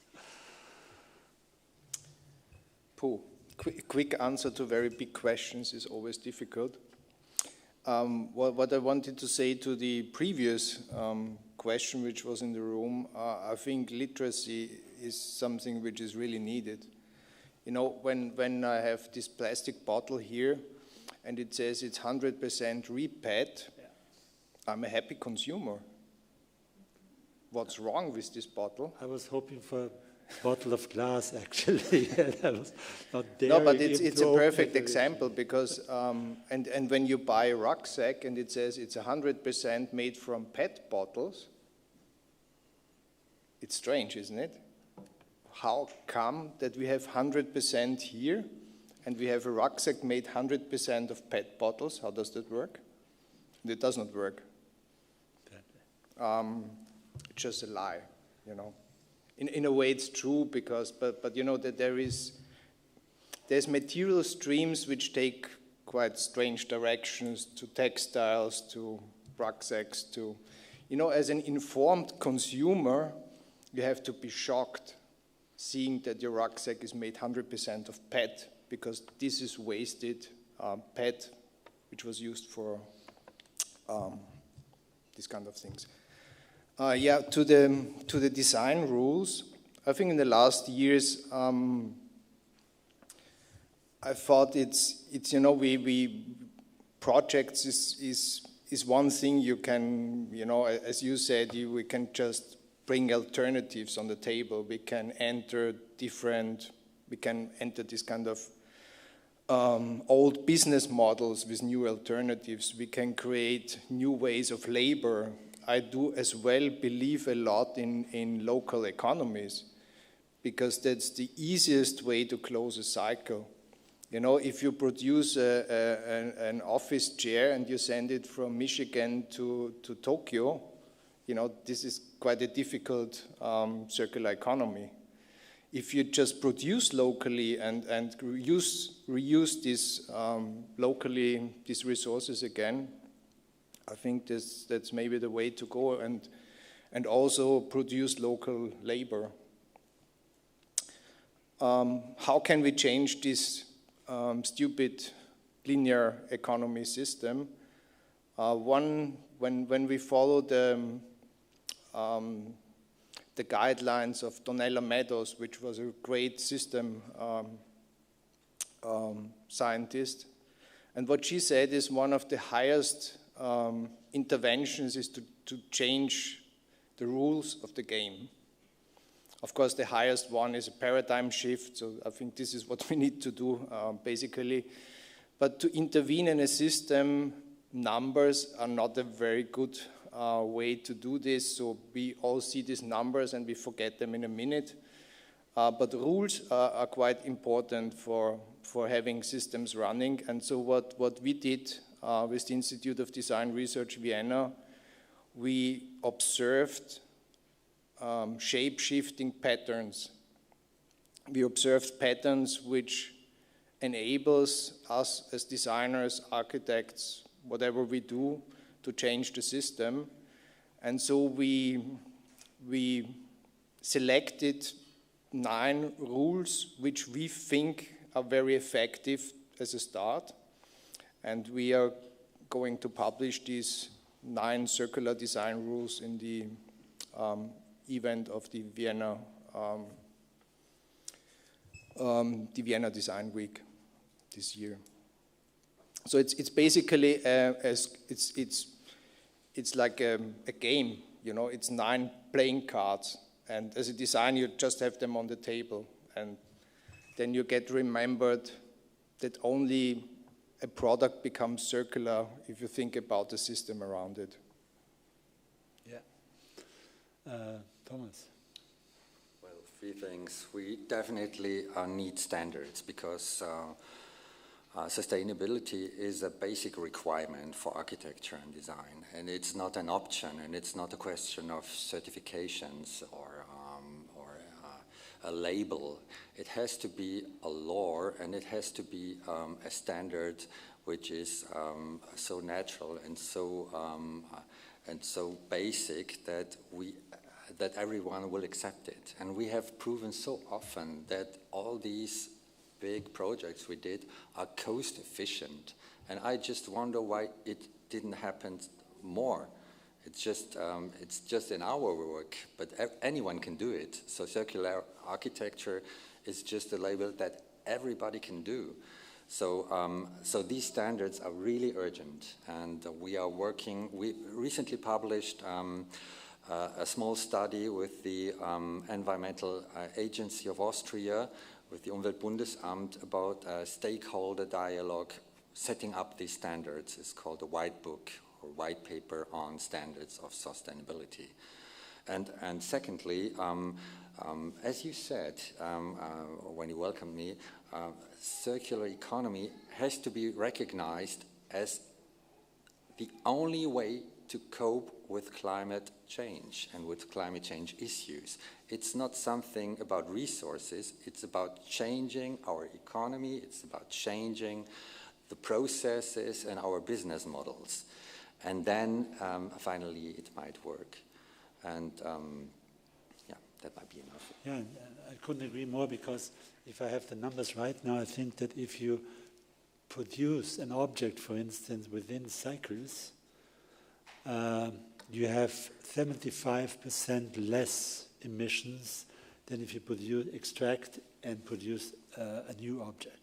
Yeah, so it's really enormous, and also the scope is enormous. So before opening, Christoph, I just want to intervene.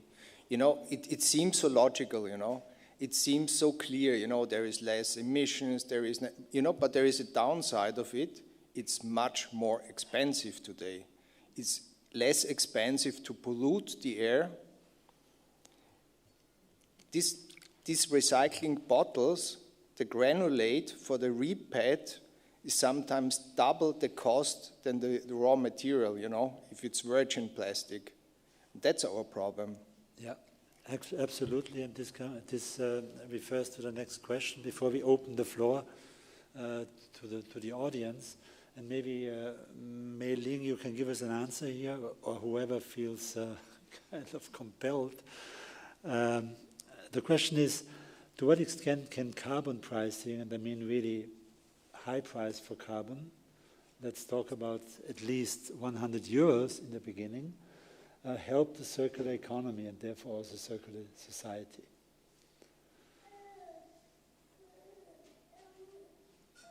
I'm going to let someone else start with this one. Well, that's one of the key questions, I think, right? Whoever. I'm not an expert. I only have an opinion, which might, like, this is only an intuitive thought. But to me, it feels like the debate about traveling by plane. Do we make it more expensive? Like, will it? Yeah. What's the effect of it? Traveling by plane might become something for the rich people then. So I don't know if this also can be this thought can be translated to industry, but yeah, it will definitely be an incentive for change, I guess. But I'm not an expert. But I have the feeling there is some downside we don't consider by now with the carbon pricing. So a lot more research needed, also on the design and architecture side, into the topic. Mei Ling, you want to also contribute to this? I'm probably more in the camp, and this is why I said it might be interesting to hear from people who do a lot of work in carbon pricing. But I'm interested in the pricing of carbohydrates and how we begin to value them throughout different stages of their life. And I don't think, and I think someone mentioned this in their talk, that we have the right value framework for translating value because it's so much based on currency.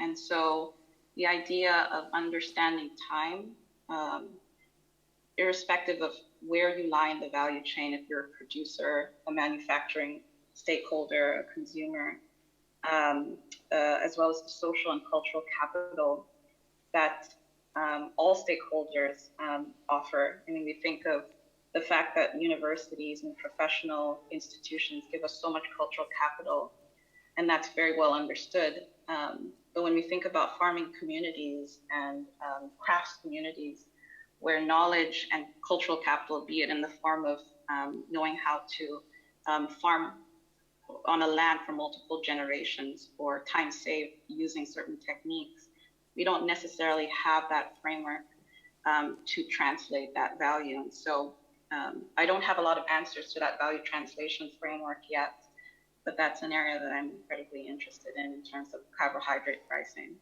Thank you, which means that we need radical imagination when it comes to rethink our system, right? Okay, we open up the floor. Are there any questions here in the room? Please proceed to the micro there. Would be nice also if you say your name. And hello, my name is Isabel. And first I have a thought and then a question, or several ones, because it's piling up as we speak, or as we spoke. And the first thing is what because I do a lot more with like clothing and in a kind of eco-fashion way than eco-building. And I always think like why people, what's the problem is, I think it's still materialism. And ecologic circularity doesn't work with materialism, because if it's worth more to consume and have, and that's still, I would say, what it is, because the most popular people are, let's say, the Kardashians, and the Kardashians is like piling up stuff in several rooms and having space for myself. Like this room would be the living room for 4 people. So the energy that gets consumed by 4 people in like, I don't know, 700 square meters of building, and the items they consume and pile up, and that's what is still the most popular thing. Like we all want to have that. We all want to have like as much stuff we can have. And I think that's contradictory to the idea of dissolving garment. If you tell, I don't know, like Kardashian themselves and then the people who follow them that they dissolve their Kardashian garments after like a half a year, they like faint, I guess. So I think kind of this is contradictory right now, and it needs to shift. So this is, I think, one of a very important shift point, but I don't know how, because I don't know how to get away from materialism. And the other thing is like, what I have like as a practical question and standards, like circular standards, and is how would it be if, let's say, that's not a solution for everything, but it's like a small thing, to have washing machines with inbuilt filters and nothing else can be sold. Like there's no washing machine, like you can choose this filter. No, it needs to be as a law that you can only sell certain items with filter systems, whatever, like or make a plastic fee. So if you buy something, you will maybe use it more often because now you just throw it away, kind of. These are little things. So how can we do this? Like how can we make these standards like a standard? And the other, this was a question in the building thing, is why are not much more people actually recycling construction materials? Because there's a lot. I'm in a atelier space. We have an old castle as atelier space, and as soon as they said, yeah, it will be like destroyed, I went on Willhaben and said like, take everything, took pictures of stuff, because I thought everyone can need, I don't know, a mirror, whatever, or like the ceiling as you. Yes, sorry. Because we don't have enough time. Yes, sorry. So I think you got what I wanted to say. Thank you very much. Absolutely, yes. The message is clear. Lots of people can subscribe to it, I guess. Anybody wants to reply? I mean, it was statements and half question. I think it's fine if we don't reply to them directly. I think the standards topic came through again. Like as Thomas already said, we need standards, which is definitely a policy thing. And it's always the question, who shapes policy? There's lots of lobbying from stakeholders we don't have influence on, but still we make the tick on the voting lobbying paper. Is there to be overcome. That's the formula. So yes, not always easy. And there are ideas out there, as you said, the filter for the washing machine, stuff like this already exists, but then again, there's a problem with the microplastics in the air. So it's really about which kind of materials or resources you use, rather than proposing solutions that come afterwards. To me, it seems that we really have a huge task ahead of us, which is to make the quality of a circular society visible and attractive to the mainstream. And how to do that. And of course, we need also cultural events, festivals, etc., to do that. Biennales, what have you, but also not only for cultural elites, but really for the mainstream, which is key. So in television series, television stars need to be circular stars. This is what we have to work on. I know it sounds a little bit strange these days because our culture is somewhere else, but that's where we have to move to, I think. Any comments from your side? Other questions? Please. We have another 10 minutes.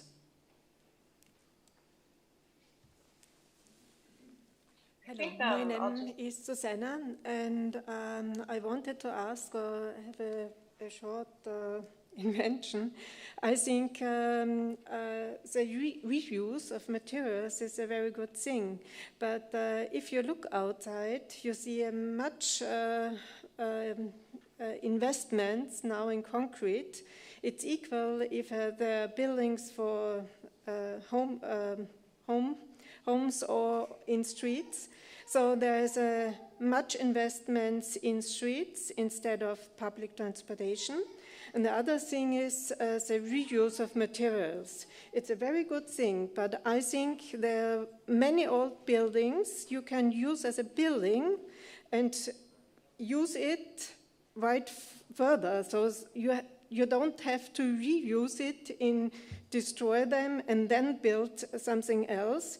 You can save CO2 much more than you destroy them and rebuild with the materials. Thank you. Anybody who wants to comment? Yeah, I want. I totally understand your point. I totally agree. I just have one problem with this, is it's a kind of pre-industrial idea, you know. It's not an idea of progress. And when I read Siegfried Gideon's book on the architectural modernity, he refers to Saint-Elia, this futurist architect, which was asking for a house only for one generation. And I think this is really inspiring, you know, that modernist architects didn't manage, you know, in terms of materials and that they used, but the idea is totally, I think, convincing, you know, having a material flow which enables us not to keep our shoes for 100 years, you know, just to replace our shoes maybe every week if we want, and not destroying the world. I think that's to me the more convincing vision. And I think what designers can do is to, you know, to just encourage us to jump over these kind of learned patterns and create a culture which is more lively and more diverse. I slightly rephrased that. I couldn't agree more either, because it's also a matter of intergenerational justice, you know. We have consumed a lot, previous generations too, so why can't future generations have their own designs of chairs, tables, buildings, etc.? Of course, we know we live in a world of climate change, so where's the solution? The question is the circular economy and society the magic formula for justifying future growth? You know, I'm not a fan of the degrowth discussion, because I think you cannot convince any politicians nor management of a company with degrowth concepts, but there is a solution, and the solution is really no waste, zero waste. Everything is in circular flows, and then you have, then you can justify growth. I think we should leave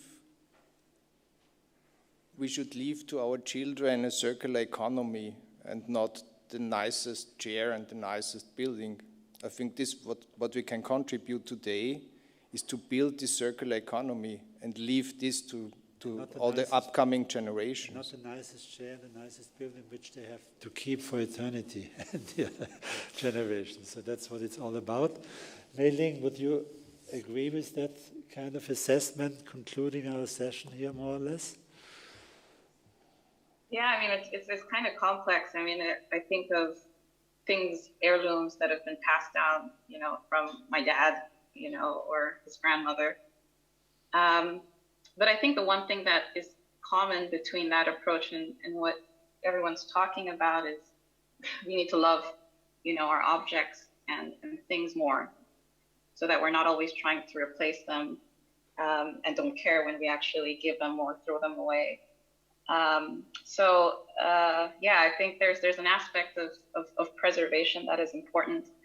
When you were talking, I was also thinking about the fact that, you know, in terms of the political and ideological theory behind socialism, where we have this idea of addressing sort of the factory worker, dull, repetitive behavior with more respect for the artisanal, the crafts, the things that have been, the systems that have been passed down through generations.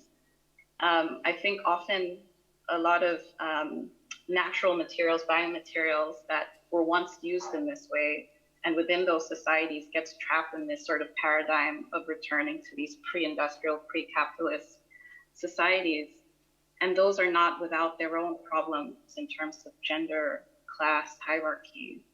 And so I think there are so much more innovations that come along with the system behind these materials that is exciting and generous and diverse, and we're yet to actually see, you know, scale up. So there's a lot of room there for rethinking how these materials are used today. Thank you. Any other remarks on this? No? I would add, I think we have to move away from mass consumption society, you know, throwaway society that's clear in a circular economy that this doesn't work, but also really be dedicated and focus on the quality of whatever we produce. Yeah, which doesn't mean that it has to be kept in eternity. It has to be part of the flows, circular flows, but quality is much better than low quality things, right? No quality stuff. Okay, is there any urgent questions still from the audience? Yes, there is, two. So the last two questions.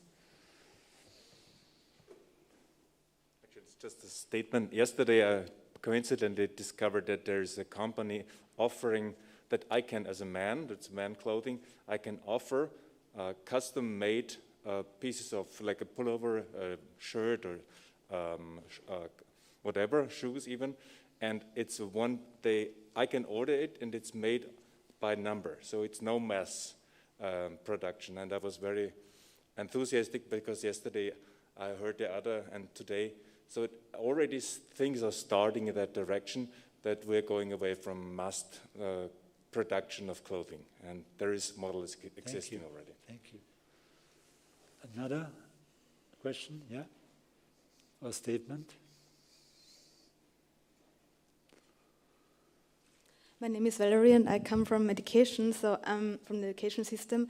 So I'm wondering if this growth is really useful, if building more, if consuming more is really the sense of our society, if we should not think a completely new world where we can really use what we have, teach our children from the beginning on that resources are valuable, and that it's not something we cannot leave all these things for our children, for the next generations. We really have to rethink everything new in a completely different way, not the way it has been years and it will always be. And to build something new right now, for me, makes honestly no sense, because there are houses which are empty, and you have to share them in a different way. You shouldn't leave them the way they are right now. It can't be that you live in a social house where you have a room with 9 square meters, which is called room, which would never be a room in an Altbauwohnung for people who earn much more. So you have to balance society in a different way and think new, in my opinion. So I don't know if that fits to the topic. Very important comment, yeah. So I mean, Harald, would you like to reply?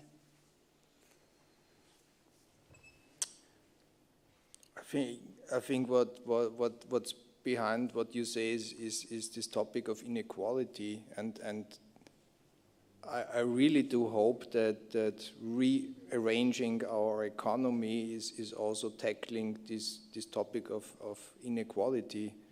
And I think what came into my mind when we have to rethink our concept of abundance. You know, when I have, like your project, if I have just a thread, and I can, infinitely build new text, new shirts, whatever out of it, it leverages our possibilities. It's just waste is material which is in the wrong place, and we just have to redesign this system rapidly. Any other comment on this? Yes. Well, I think we have to do 3 things. Closing the loops is one thing, that's important, but it's only satisfying 10% of our basic resources, of our need of resources. So the second thing, and you're totally right, is a new paradigm on durability. On quality and durability, we're talking about robustness and a new architectural discourse ongoing. This robustness is essential, and this new paradigm for architects is no more less is more, but less is more durable. Yeah, this is what we have to learn as architects and engineers. And the third thing is that we have to step away from fossil energies and to use renewable resources and energies. And these 3 things will make it. I would like to add one thing. In learning from nature, nature is building almost everything, I think, out of 5 polymers. Just reducing drastically the amount of materials that we use helps a lot in getting circular. Absolutely. Okay, so it has become clear, thank you very much, it has become clear that decarbonized or defossilized, as people say nowadays, circular economy and circular society is really the next big thing, and really, I think, the key avenue we have for the future. We are not there yet. It's just a concept that a lot of people don't understand or even have heard of. So we also have to work hard on the publicity side. We have to work on the projects, on the kind of attractive projects that convey the message to as many people as possible. We have to use the media to do that. So there's a large chapter ahead of us, and I think it's a key topic for a city like Vienna, for a country like Austria, but also the same goes for countries like Ghana, Accra as a city, but also the US. I was going to ask you if Africa could leapfrog Europe when it comes to circular economy, but it's too late probably now unless you want to give a quick answer as far as this question is concerned. And maybe we give it a try.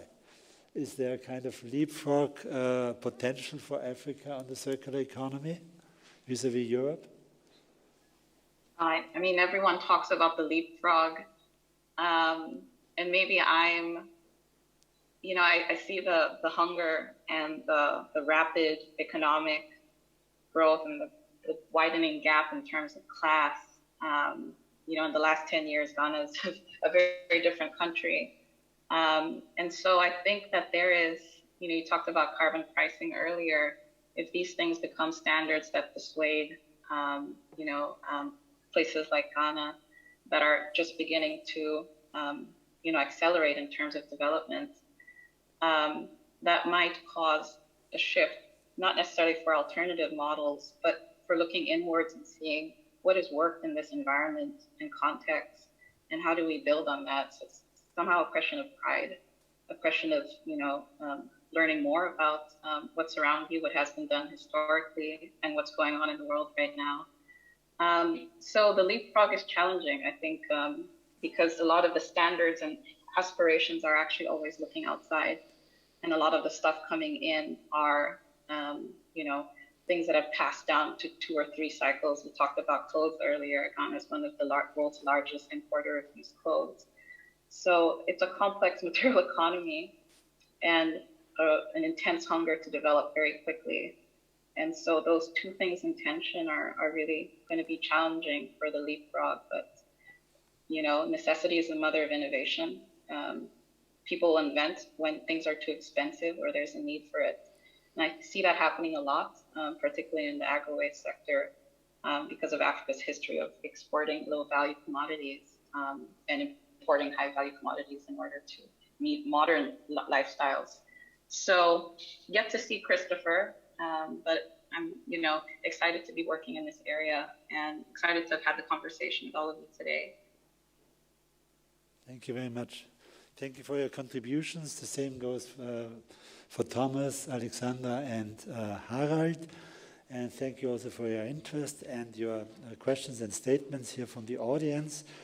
We conclude this session now, and please be back after the lunch break at 2:45, right, for the Land Matters panel, which will be chaired by Caroline Meyer.